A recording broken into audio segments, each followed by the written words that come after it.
Hi everyone. So I can just see people starting to filter in. I'll just let people have a few moments to join us.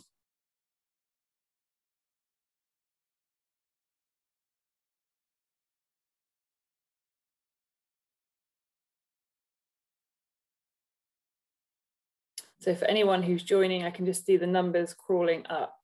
You are automatically muted and also your videos are off. So you won't be able to see each other, but don't worry, that's completely normal. I can see that we've got about 100 people on the call now, just still letting the numbers trickle in. So you're muted and your videos are automatically off.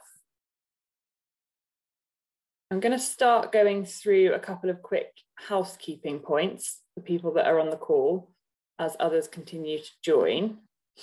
So for anyone who hasn't heard, you're all automatically muted and your videos are off, so you won't be able to see each other, but don't worry, that's completely normal. This is the webinar function on Zoom. So as you're all joining, we're going to have a question and answer session at the end of this webinar. So you will see that there's a Q&A function at the bottom of your screens on Zoom. Please do enter your questions into that Q&A function throughout the presentation. Please do not put your questions in the chat box. We won't be able to monitor or see your questions if they are in the chat box. If we don't get to your question, so we'll try and answer as many questions as we can. If we don't get to it, please do feel free to follow up with us. You can send us an email and we will try and get back to you. I would also like to let you all know that our session is being recorded today. So you'll see the little recording icon on your screen, and we will share the recording after the presentation as well. And then finally, we will be seeking your feedback. So do keep an eye out in your inboxes for a kind of webinar feedback survey that will be coming your way. So just before I introduce our panelists, for anyone who's joined in the last kind of 60 seconds or so, your videos are off, you're automatically muted, so you won't be able to see each other, but don't worry, that is normal. So we're on the webinar function on Zoom. So thank you all very much for joining us to hear about our session of evaluation with small cohorts. I'm really excited to be part of this session today. You will see that we've got two panelists on the screen. So we've got Chris Fox and also Jessica Ozan. I'm going to introduce our panelists briefly and also just thank them very much for joining us today. So Professor Chris Fox is a Professor of Evaluation and Policy Analysis Director from the Policy Evaluation and Research Unit at Manchester Metropolitan University. Chris has led numerous evaluations and research projects for clients, including the UK government departments, the European Commission, local authorities, and large charities. He has overseen a number of projects in the UK and Europe using small n methods, including process tracing, contribution analysis, and qualitative comparison analysis. His books include An Introduction to Evaluation and has been published by Sage. So welcome, Chris. Also like to welcome Dr. Jessica Ozan, who is a research associate at and Policy Evaluation Research Unit, again at Manchester Metropolitan University. Jessica Ozan has over 10 years experience of evaluation projects in the field of youth development and social policy. She is a council member of the UK Evaluation Society, where she leads the Ethics and Good Practice Committee, and also the coordinator of the North of England Evaluation Network. She has also led evaluations with small cohorts using methods such as QCA and contribution analysis. And she's recently been involved in the evaluation of programs targeting young people leaving the care system, the Department of Education and YESTA. So thank you both very much for joining us. I'm going to hand over to you now and I will let you share your screen and I'll just mute myself and turn my video off. Great, thanks very much. Thanks for that introduction. I'm going to start the session off, so I'm just going to share my screen and hopefully you can see my slides. I'm going to introduce small n impact evaluation to you and try and give you a sense of where it fits in the broader range of evaluation methods that we use when we're thinking about impact evaluation. And then Jessica is going to pick up and talk about some practical examples, and we're going to focus in on a couple of methods. There are lots of different methods within this area. We can't talk about all of them today, but we're going to talk about a couple of methods and give you a bit of a sense of how those methods work. I suppose it's worth saying that what we will try to do today is to give you an overview of quite a broad range of different approaches to impact evaluation, but what we therefore can't do is give you a precise kind of recipe book or sort of guidance on how to do evaluations. We can give you the overview and point you in the right direction, but that's about all we can do in the time available. So bearing in mind the time available, I'm going to press on. So yeah, Jessica and I both work for the Policy Evaluation and Research Unit at Manchester Metropolitan University. We do a lot of impact evaluation using all sorts of methods, from randomized controlled trials through to various small n methods, and we're drawing on that experience today.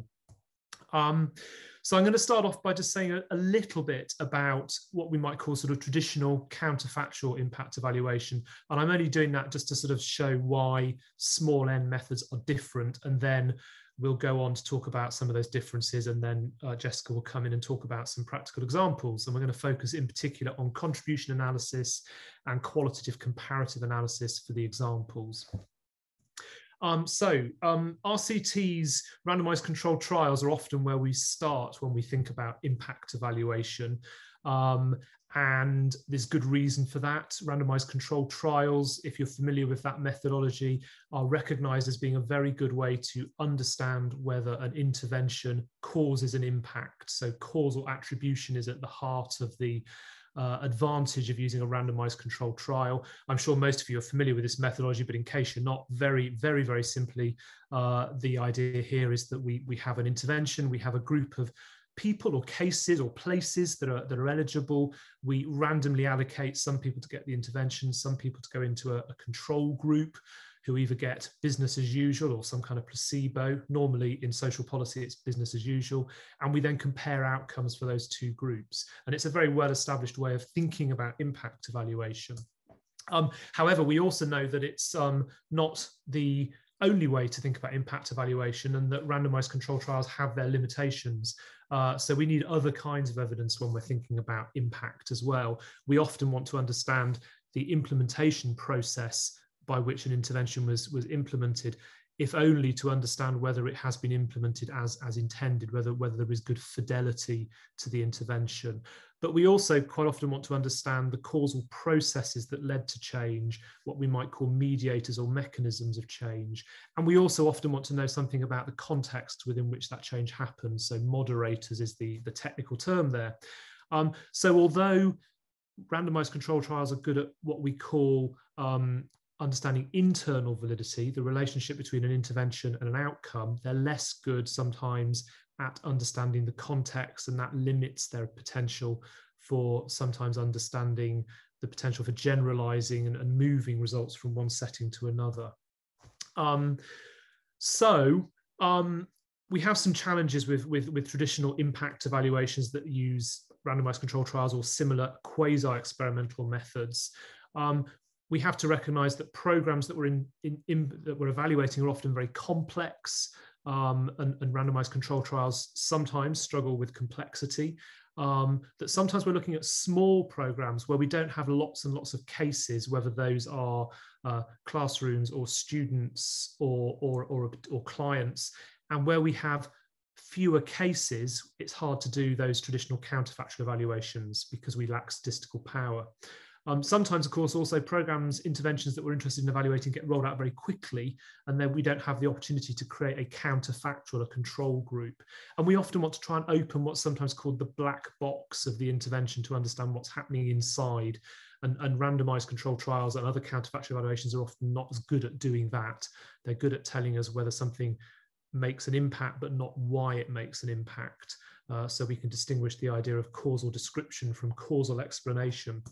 So that brings us to small n impact evaluation. Small n is simply the idea that this is impact evaluation done with a small number of cases. Now that could be a small number of students going through a widening participation program. It could be a small number of classroom settings. So the case can be different. It can be people, places, locations, etc. But the idea is that we don't have many of them.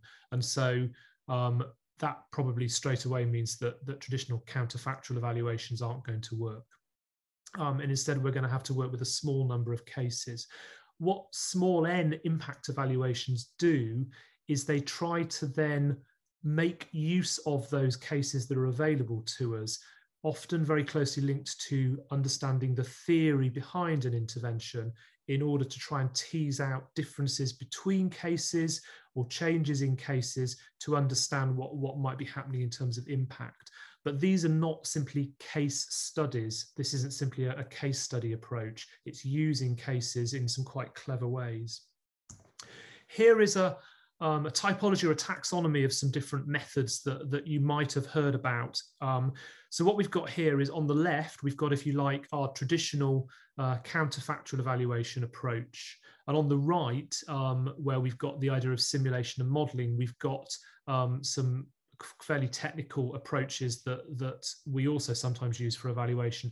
But those three middle categories in particular, what we've called mechanistic approaches, configurational approaches, and contribution approaches, are really where we're focusing today. So these are a range of what we might broadly see as small n approaches to evaluation. Probably the best known approach is realist evaluation. And for those of you who are familiar with the evaluation canon, you'll probably be familiar with the work of Pawson and Tilley in developing and popularizing realist evaluation methods, the idea of context, mechanism, outcome, configurations, and looking at impact through that lens. But you may also have come across qualitative comparative analysis, contribution analysis, most significant change, process tracing, a whole range of other methods that are drawing on the idea of maximizing the explanatory power of a small number of cases. So it's useful just to sort of think a little bit about what the implication is of this change of direction for impact evaluation. When we get into these small n methods, we are probably thinking about causation in a different way. So although we're still interested in making links between cause and effect, our understanding of what causation means in social settings is different. We're probably breaking down much more the difference between quantitative and qualitative research. We're using both approaches.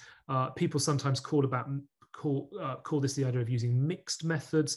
We actually prefer terms like dual methods or multi-method strategies. Mixed method always sounds a bit confusing, and so confusion isn't what we're interested in. So we want to use multiple methods to understand what's happening. And so these approaches often draw on the idea of multiple methods and triangulation of methods. So those are some of the kind of assumptions. And if I just drill down into some of those a bit more, when we think about this idea of cause, in an impact evaluation, we want to understand whether the intervention causes an outcome. And in traditional counterfactual evaluations, that's based on a particular kind of inferential approach. In small n methods, we tend to recognize first that causation is multiple. In the world of complex social interventions, different factors contribute to an impact. So causation is multiple. And that's where we get into ideas around configurational approaches to impact evaluation, such as qualitative comparative analysis. We also recognize that causation is generative.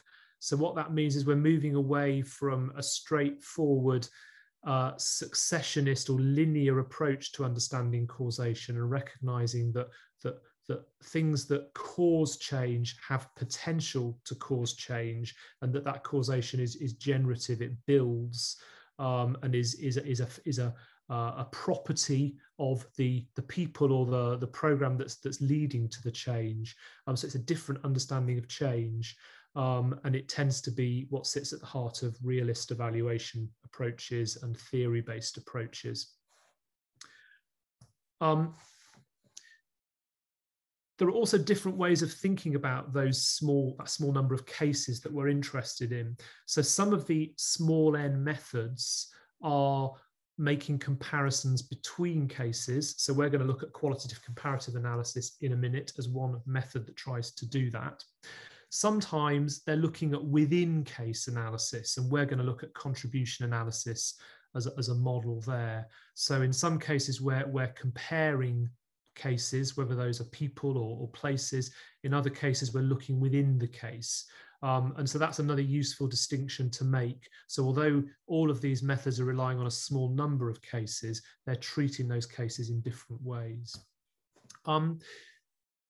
It's also important to recognize that by moving to a small n impact evaluation approach, we probably therefore are able to answer slightly different questions. So this is taken from a paper by Elliot Stern and colleagues that we draw on quite a lot in this presentation, and we've got some references at the end if you want to follow up on some of these papers. But they make a useful distinction between some of the key questions we want to ask about impact and the kinds of methods that are useful. So I guess the sort of traditional impact evaluation question is to ask to what extent can a specific impact be attributed to an intervention.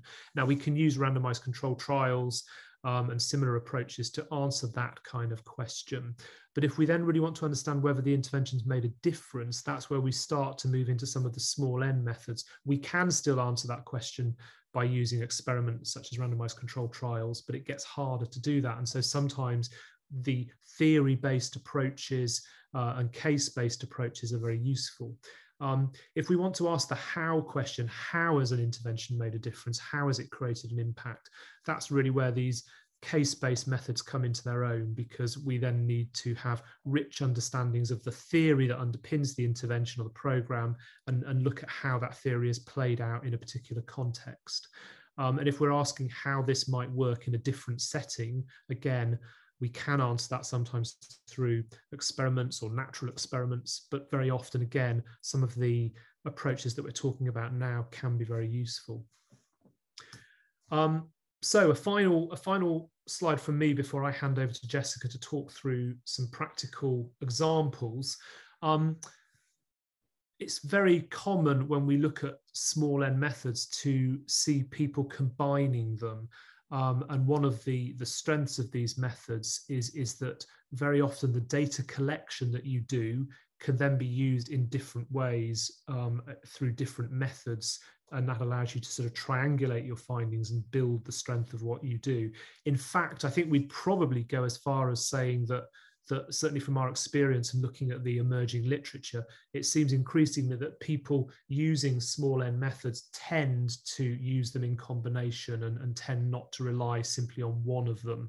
Now that's partly because these are theory-rich approaches, and theory inevitably has some room for interpretation. So by combining methods, we can sort of look at the theory that we're testing in different ways, from different perspectives. It's also because as we collect rich data on a small number of cases, that rich data allows us the opportunity to then apply that data in different ways using different methods. And as Jessica will show you, in some of the methods, rich qualitative data might be converted into binary data. In other cases, it might be used as rich qualitative data. And so using the data in different ways through different methods allows us to maximize the data that we have and to sort of build as much clarity as we can. However, there's also a lot of debate in this sector still. So there is debate about which approaches can be legitimately combined. There are proponents of particular methodologies who would object to their use alongside other designs because they believe that the underlying philosophy or the underlying research idea is not compatible with particular methods. It's also a challenge from the perspective of people commissioning impact evaluation because they've got to sort of think through which of these different methods might be most appropriate and how best to suggest that they're combined. That raises challenges for people doing evaluations in terms of managing the evaluation process and making sure that they get the data they need to meet the needs of several different methodologies simultaneously. And in terms of reporting evaluation, it also raises challenges because it's often quite challenging as an evaluator to communicate clearly the findings from a method if you're then trying to present several methods in the same evaluation, which might say slightly different things or answer slightly different questions. That can also be a challenge. So what I've tried to do here is just give you an overview really of some of the broad approaches that are being used. So I'm just going to go back before I hand over to Jessica, just to sort of situate what Jessica's going to talk about in a taxonomy. So we've talked about various different small n evaluation designs, particularly those three central columns: mechanistic, configurational, and contribution approaches. Jessica's going to talk about QCA and contribution analysis. So QCA is what we sometimes call a configurational approach. It's looking at comparing cases and the patterns or the configurations of cases and how they might lead to different impacts.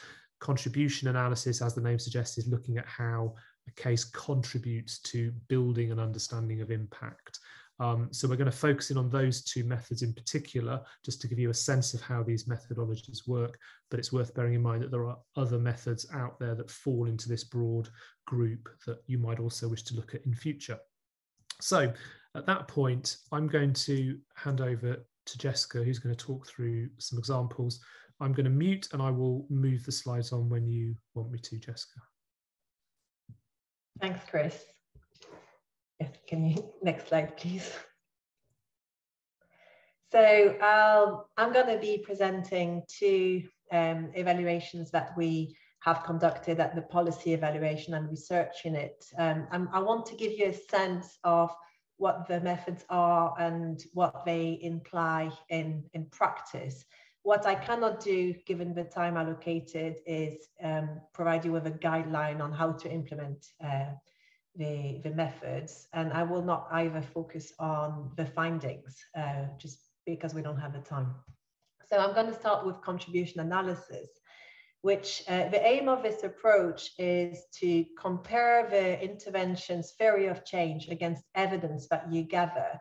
So you basically articulate the theory of change and then you test it. You test to see whether the contribution that it claims it is making is happening. So you create a contribution narrative. It is quite heavily qualitative. It's all about the context, but it's building on evidence to demonstrate that the intervention is working as it is said to be working. The key thing with contribution analysis is you also consider the other important factors, the moderators, which may or may not influence the outcomes. So the idea behind it is that the intervention's theory of change can be used to infer causation by assessing whether the mechanisms or processes that it aims to initiate have actually occurred or not.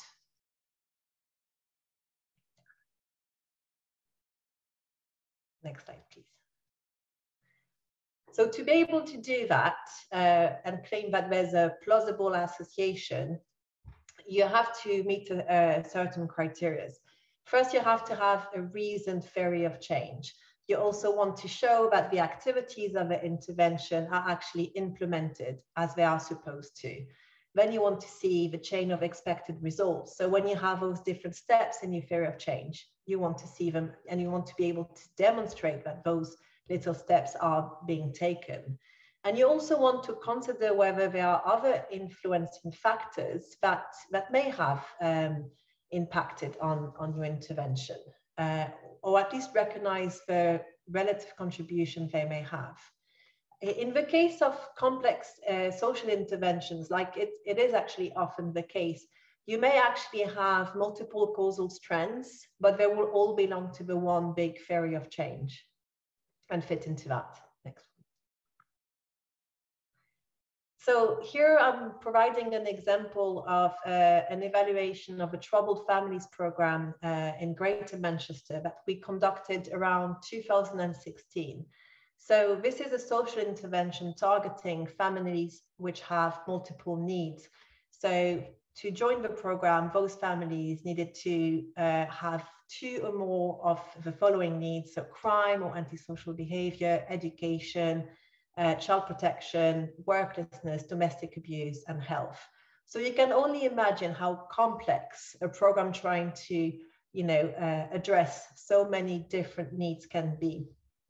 Here, what I want you to understand is how much work is required to articulate a theory of change that is going to be used in the contribution analysis, because you need to really get down to the mechanisms behind the theory. And so I would say it takes a lot more work than the more traditional theory of change, which are sometimes down to being a logic model. Here you are really articulating what is to happen for the program to achieve the anticipated outcomes.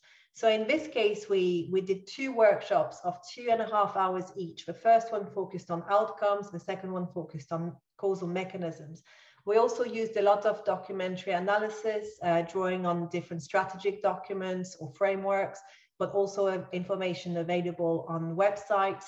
We did observations, so we went and we sat at team meetings to understand what was happening. We sat at allocation meetings, which was where the different services sat together to decide how to best address the needs of that family.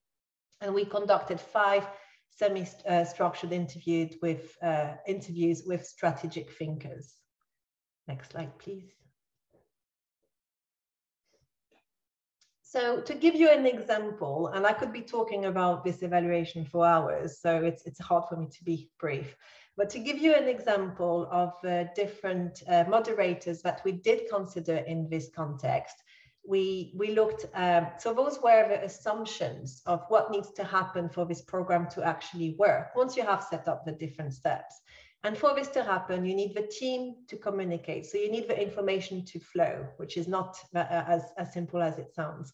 Then you need the partners to attend the allocation meetings. If a service is not represented there, they're not going to step up and say, I can help. So you need that to happen. You need the services to be available. So once you are referred, you need services to not have waiting lists, which are 12 months long. You need the families to actually engage with the staff. You need the interventions to work, because some of them were evidence-based, but not all of them. So there was the assumption that those that were not evidence-based still worked. And then you need the data to be captured efficiently. Now, for this contribution analysis, we used a small number of cases, 10 families that we did kind of in-depth work with across 2 visits. In fact, actually, one of the family disengaged. So at the end, we had 9 families across the 2 visits, 10 at the beginning. And they had the multiple needs. And we sat with them and we tried to explore to what extent was the family going through the different steps identified in the theory of change. Now, on the right-hand side of the screen is not a theory of change. It is a focus on the mechanisms that we had identified as contributing to the change. On the right are all the different outcomes, and for each of them, we actually had a causal pathway. So this shows you how you can have multiple causal strands, as Chris was mentioning, and which all fit within the theory of change. And to give you an example of a type of mechanisms that we considered in this particular program, we looked at whether it was building executive skills. So that's based on scarcity theory, it's your ability to make decisions. Whether it was creating new dynamics and relationships with public services, whether it was increasing the confidence and self-esteem of those families, empowering them, giving them a sense of agency.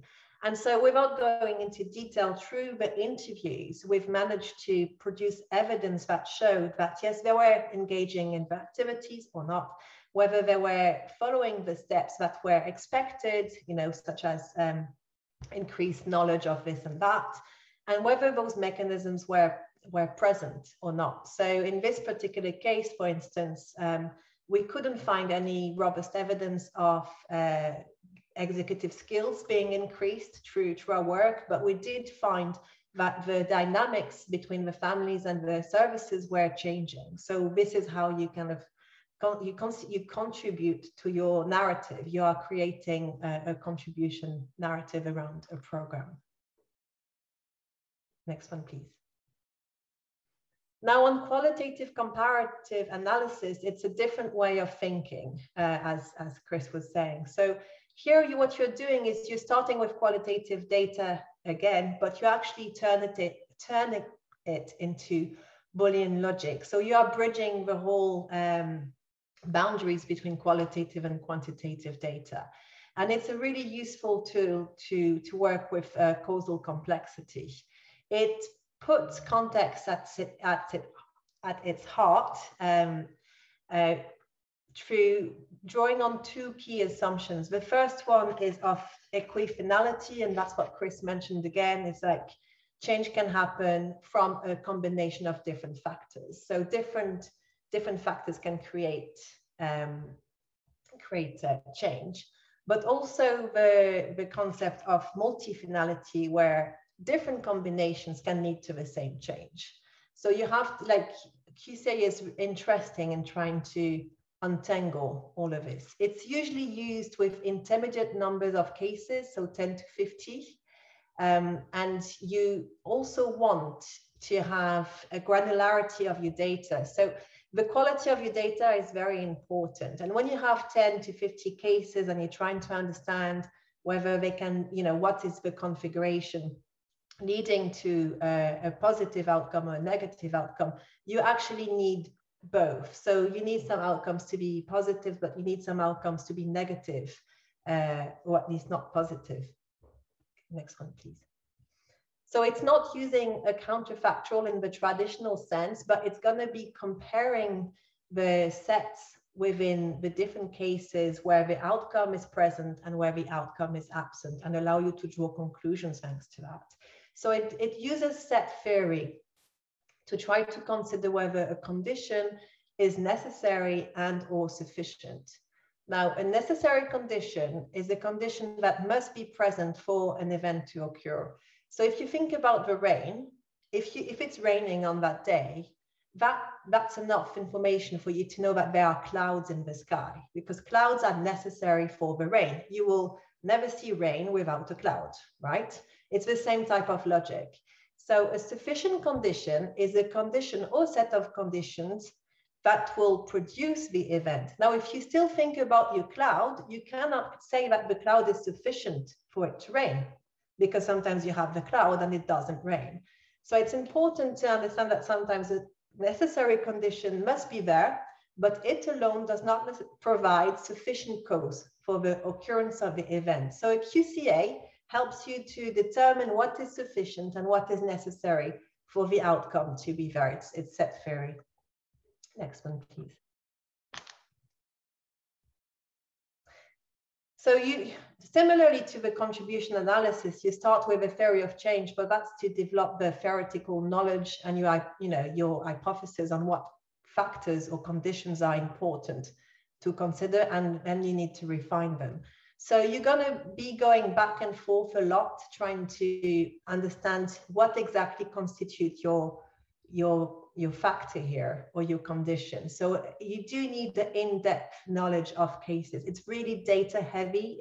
You think you're dealing with small number of cases, but those cases, you require so much information to conduct the analysis that it is actually quite data heavy. There are two ways to convert the qualitative data into a QCA. You can use a crisp set where your condition will be either present or absent, and that's a 0 or a 1. Or you can also use a fuzzy set, which allows you to kind of provide different degrees of presence or absence. But the point is that what you want to do is identify the shortest or the simplest combination of conditions associated with an outcome of interest. So if you have A plus B plus C equals your outcome, but you also have A plus B and the absence of C equals the outcomes, then you get rid of C, because C doesn't change anything. What you need is A plus B for the outcome of interest to happen. Next one, please. So one of the evaluations where we've used QCA was that of Grand Mentors, which is a mentoring program for young people leaving the care system. There we had 23 cases that we used for the evaluation. So you can see they are small numbers. And just to give you a sense and an example, I don't have the time to get into that much detail. The type of conditions we were interested in, based on the theory of change and knowledge that we had of the program, was whether a gender match made a difference. So if the mentor and the mentee were matched in terms of gender, whether that was doing anything, whether ethnicity match was doing anything, whether the fact that some of the mentees were asylum seekers or not, whether that contributed, the length of the mentorship, the history of foster care, and other variables. Now, for one of those conditions to actually be considered in the analysis, you do need granularity. So for instance, like the history of foster care, a lot of the young people there, like too many of them had been through foster care rather than residential care. So there was not enough difference for us to be able to include that as a condition in the QCA. And same with gender match, we had to focus on females being matched or not with a female mentor, because basically a great majority of the males mentees were matched with a male. So it just didn't mean much. If you are all the same, it doesn't mean much. You do need about 30% of the population to be, to be able to code it as the absence of that condition for it to make the analysis possible. The type of outcomes we looked at was an improvement in employment, education and training, in well-being and in autonomy. Next one, please. So here, when you start doing your QCA, you need to calibrate the data. And this is where you explain very clearly how you define absence and a presence. This is for a crisp set of QCA. So how do you define the 1 as being the presence and the 0 as being the absence? And what will happen is when you run your analysis, you're going to get contradictions, and you're going to go back to that first set of calibration, and you need to keep track and the detail of exactly what you are changing and updating.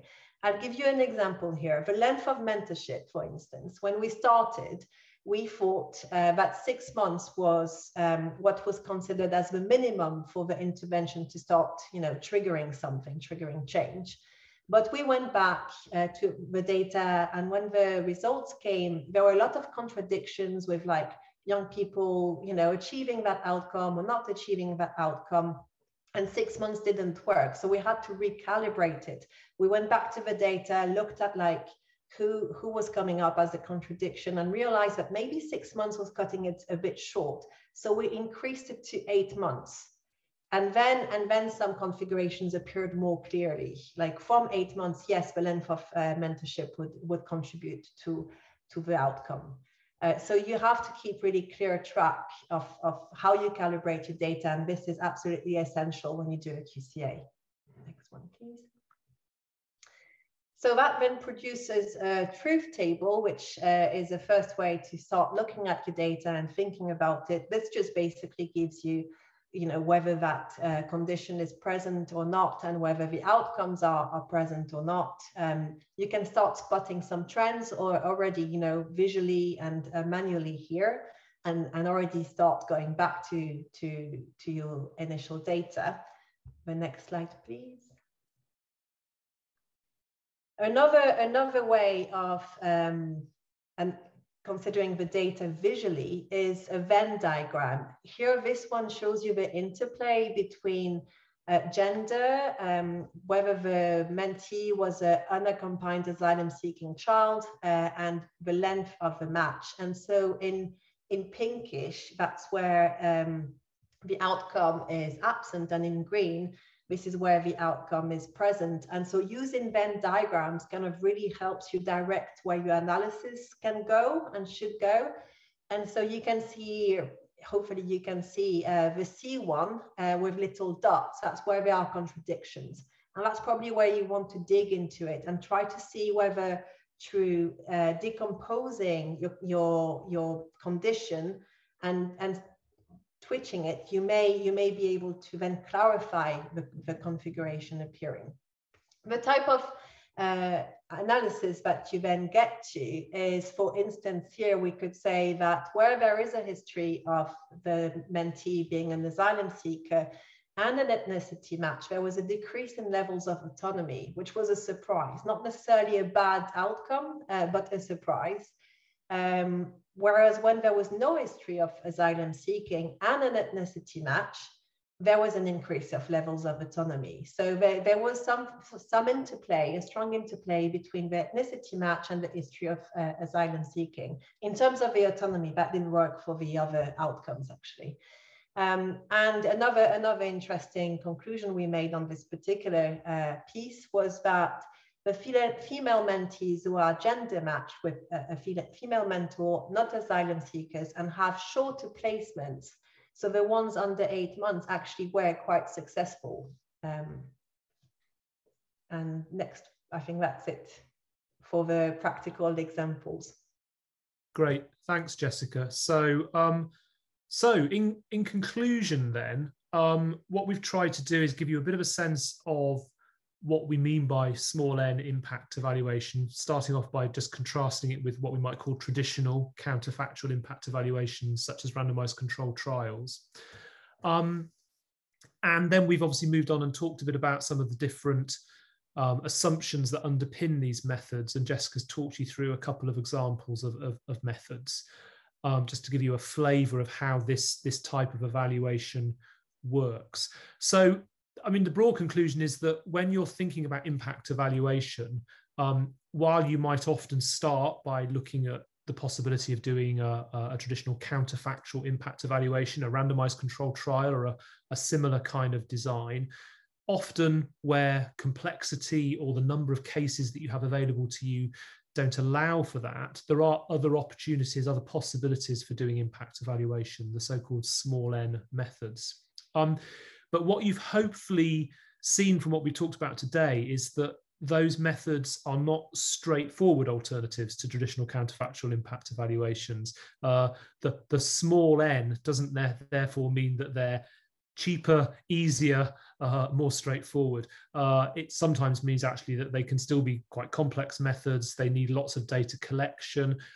In particular, hopefully you've got the sense that very often these methods need more interaction between the evaluation team and the people delivering the program or the intervention, because you have to get that rich understanding of what they're trying to achieve and unpick the theory of change, the theory of why this intervention makes a difference. And that takes engagement and time with potentially busy people delivering a program who may not always see the value of spending time talking about the program and would rather just do the program. But it can be challenging in that sense. And then in terms of using the data, managing the data, again, there's some complexity there and some challenge there for evaluators. Hopefully, all of us who are evaluators have good processes for managing our data, but these kind of methods present particular challenges. Now, obviously, there are software programs that you can use to help with some of this. We use software for running QCA, for instance. We sometimes use qualitative analysis software like NVivo, although there are others available for thinking through things like contribution analysis. So there is software out there that can help you do some of this, but nevertheless, there is a skill set required to use these kinds of methods. So that's probably about all we've got time for today. What I wanted to finish with, though, is just a few pointers to some further reading. So if you're interested in these methods, some useful starting points. The White and Phillips paper, the last of these three papers, which is open access and available from various websites if you Google it, is quite a good opening position on some of these methods. It's quite non-technical, quite straightforward, gives you a view of a range of these methods and the value that they potentially bring to thinking about impact evaluation. A really authoritative paper is the paper by Stern and colleagues, the middle paper on this list. Again, it's an open access paper. If you Google it, you'll find it very easily on various websites.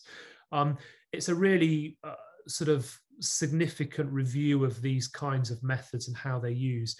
This was a project that was actually done, a report commissioned by the Department for International Development. So obviously talking particularly about international development, but in a sense, you know, that doesn't matter. You can still draw a lot from it if you're working around widening participation or improving student outcomes, etc. You can still draw an awful lot from that paper in terms of understanding these methods, where they come from, and the sort of logic that sits behind them. A recent publication that's also quite useful is the supplementary guide that was published with the most recent edition of the Magenta book. If you haven't come across the Magenta book, it's a guide to evaluation published by the government. The most recent iteration of that has a section on handling complexity in policy evaluation, and that's a very useful overview of some of the kind of issues we've been talking about. It's not specifically focused on small n methods, but they crop up quite a lot. So that is where we will finish the presentation. So I'm going to stop sharing at that point. Thank you so much, Chris, and also Jessica. That was, yeah, it was fascinating and really nice to have a kind of overview of the theory, but also to see the examples that you gave, Jessica. It was very interesting. So I can see some questions and comments beginning to filter through. Just to remind anyone who might have joined during the presentation, we now have about 10 minutes for questions. So if you could please pop your questions in the Q&A function at the bottom of your Zoom screen. So a couple of questions coming through. I'm going to start with a question from Lucy Lonelius. So Lucy says, we've had some discussion about using contribution analysis, not for small n evaluation, but for those interventions where the control groups can't be used, such as student success interventions that are open to all those who are eligible. Would this be appropriate? Would you like to start with that, Chris? Yeah, I can make a start. That sounds potentially like an appropriate use. Yes, I mean, I think what you'll find you end up doing, Lucy, is if you use contribution analysis, you will probably end up focusing in on a selection of cases. So if you are rolling out a program with potentially hundreds of people, in a contribution analysis, you would probably want to then hone in at some point in the process on a manageable number of cases. But what you would be doing is picking a number of cases that you felt gave you the opportunity to test out different causal routes from the intervention to the impact. So you would make a purposive, theoretically driven selection of cases to do that. And so I think, yes, potentially these methods aren't restricted to only looking at small numbers of cases, and that could well be a useful method. Do you want to add to that, Jessica? Is that? The same. Just maybe to say that the troubled families, like the numbers of families involved was much greater than the 10 we talked to. So that's what we did. It was a purposely selected sample of families, which sat within a much bigger, larger framework. So yeah, it is an appropriate method. Thank you very much. So building on that a little bit, and this is quite specific to the HE sector, but I wonder if you can give some insight. Naomi Clement says, are we able to use QCA where the evaluation is with multi-activity programs? So something where a group of students might be engaging in mentoring, campus visits, or residentials at the same time, for example. Do you want to go first, Jessica, on that one? Yeah. As soon as you manage to code your data, so yes, why not? Actually, I think they seem like quite suitable conditions. So you would then try to see, a QCA would allow you to see whether you need a combination, what combination, you know, it could be the presence of the mentoring and not being on campus leads to something. I think it sounds like an appropriate, method. I think it's actually what we're doing, something similar at the moment in another sector for Bridges Outcomes partnership. some work for them where they're running housing programs for homelessness, where they have multiple interventions that people might receive and might therefore help them reduce their homelessness or chance of being homeless. And we're using a very similar kind of strategy where we're sort of using QCA to test how a number of different interventions that different people will get in different combinations might lead to particular outcomes. Yeah. Brilliant. Thank you both. There's a couple of questions coming through on theories of change. And I think particularly, Jessica, what you were saying about the difference, I guess, between a theory of change and a logic model. But the question that I think underpins a lot of the comments that are coming through is where you showed the mechanisms that you had for the example program you gave. How might these mechanisms differ from what some people may think of as like underlying assumptions in a theory of change? So the mechanism for me are like the change you're expecting to see happen at the family level. Like what are you triggering within the person, right? Which will bring about the change. Whereas like the moderators, the underpinning assumptions are more around the system around them, you know. So it is not it's not the same thing. I'm not sure if that mechanisms can be quite complex to explain, and it can take a while to grasp. That's how I make the distinction. For me, a mechanism is something that we're expecting at an individual level. So whoever you're talking about, what is changing for them, you know, in order for the program to work. And moderators are contextual in, you know, the kind of a system around them, the services available, the teams. Chris, would you like to add to that? I mean, I think I'd agree with that. I think it's also useful to look at some of the writing about mechanisms of change in the sort of scientific realist canon, so the work of Pawson and Tilley and others. So they've written quite a lot about the idea of what a mechanism of change is, and we quite often use that within theory of change actually to sort of think through what we mean by those kind of mechanisms that we're testing. And they talk about the idea of mechanisms being intangible, that they're often that they make a link between agency and structure. People in programs make choices, but normally those choices are constrained by lots of things, whether it's by organizations saying you can only do certain things, or whether it's by the capabilities they have to do certain things, or their broader economic situation, whatever it might be. They're normally choices are constrained, and what mechanisms do is they draw together the idea of sort of the agency, people making choices with the structural constraints that they face. So I think there's a good quote from Pawson and Tilley that talks about mechanisms of change sort of reaching down into people's minds or something and up to the kind of broader context of what happens at the structural level. So yeah, it's a tricky area, but they're certainly, what we're talking about here when we talk about theory of change, understanding mechanisms, is more involved than simply a process map or a logic model. That's very helpful, thank you. There's lots of brilliant questions coming in. It's getting to the point where it's hard to choose them, but we haven't got too long left. There's kind of a practical question here from Kathleen Quinlan. She's asking, can you clarify what might be meant by a case? So might this be a program itself, or is it a participant, i.e. what is the unit of analysis for the two methods given? Actually, traditionally in QCA, cases were countries sometimes. So the case is what you define it to be. In the QCA presented here, the case was the individual, it was the mentee. So it was the experience of that mentee and you know, everything around it. For the troubled families, the case was more so the family unit. Because we looked at you know, the children's too. So I think the importance is for you to define what the case is in your analysis very clearly. I think Chris said it earlier, the case, you know, it could be your local authority, the case could be your university, you just have to be clear and consistent in the level that you use when you talk about a case. Yeah, and that will be driven to some extent obviously by the impact question you're trying to answer. So very often the choice of case will fall out of the question. You know, what are you trying to ask?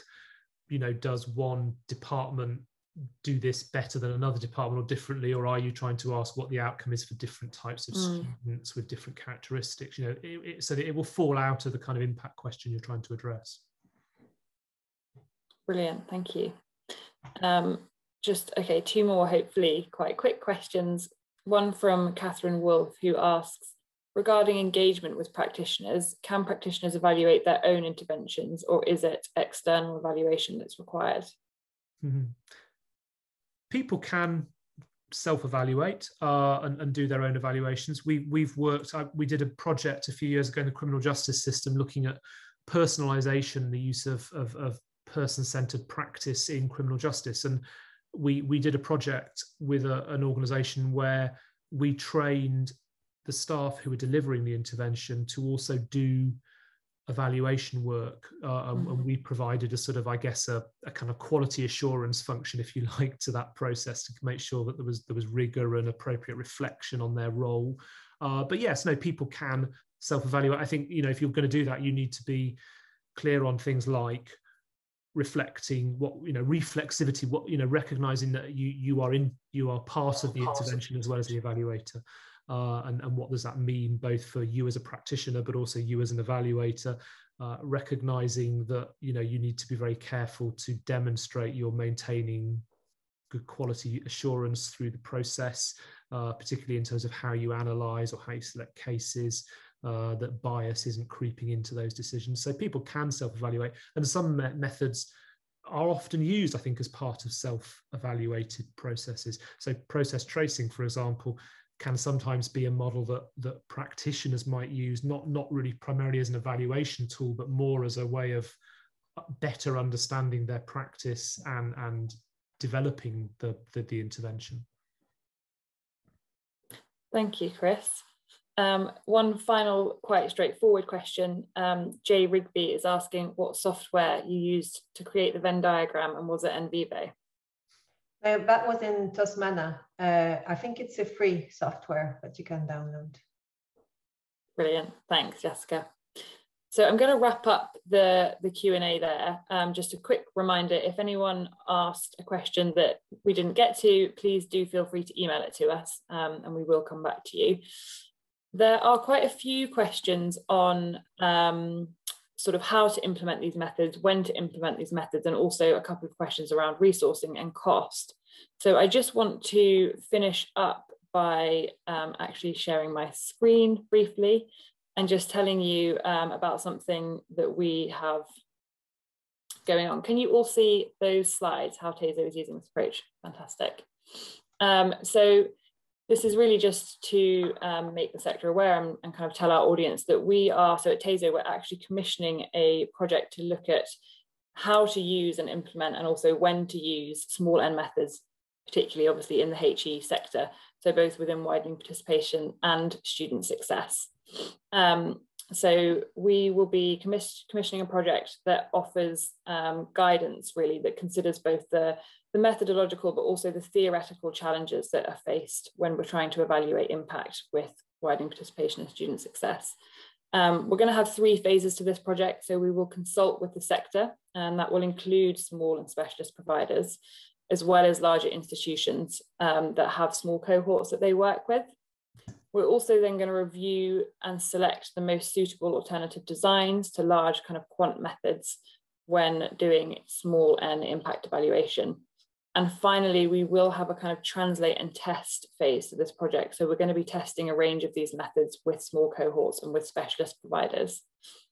So just to note that this is going to be happening quite soon. We're hoping to kick off the project next month or even in the next couple of weeks. As I said, the project will be split into 3 phases, and we're going to be commissioning 2 suppliers to help us with this work. And then I guess most importantly, the outputs from this project will include very practical kind of resources and case studies demonstrating both when and also how to use these methods. So not dissimilar from what Chris and Jessica have spoken about today, but obviously localized within the HE sector and within the kind of fields that we're all quite used to. So just keep an eye out for that, I guess. And if you do kind of have any questions, or if there's anything that you'd like to know, then do feel free to email us and get in contact. But finally, before we wrap up, just another big thank you to Jessica and Chris. It was a really interesting talk, and there's still lots of kind of chat going on. So we might expect some follow-up questions, but thank you for joining us today, and for everyone in the audience as well for listening. I'll now end the call so everyone will be leaving at the same time. Thank you very much. Thanks. Take care. Thank you. Thanks. Thanks. Bye.